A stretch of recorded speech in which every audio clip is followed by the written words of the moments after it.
Welcome to the Tech Egg. Don't get scrambled. Enjoy the video. In this video, I will show how to use a circle loom. Begin by placing the loom on a flat surface and securing your yarn tail to a peg. Wrap yarn clockwise around each peg once to create a base row, keeping tension even but not tight. Use a loom hook to lift the bottom loop over the top loop on each peg to form stitches. Continue rounds until your piece reaches desired size, then finish. Start by making a slip knot and placing it on the first peg, leaving a tail for finishing. Wind the yarn around each peg in a clockwise direction, keeping tension steady so stitches lie flat. For patterns, mark the start peg and count your wraps per round to stay on track. When you complete a row, use the hook to lift the bottom loop over the top loop on every peg to form the actual stitches. When shaping, increase by adding extra wraps on chosen pegs or decrease by skipping wraps to draw fabric inward.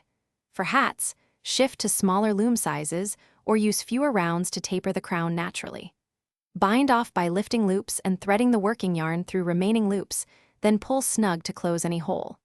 Use a yarn needle to weave in tails on the wrong side for a clean, durable finish and trim excess yarn. Thanks for watching. Consider subscribing if I helped unscramble your problems.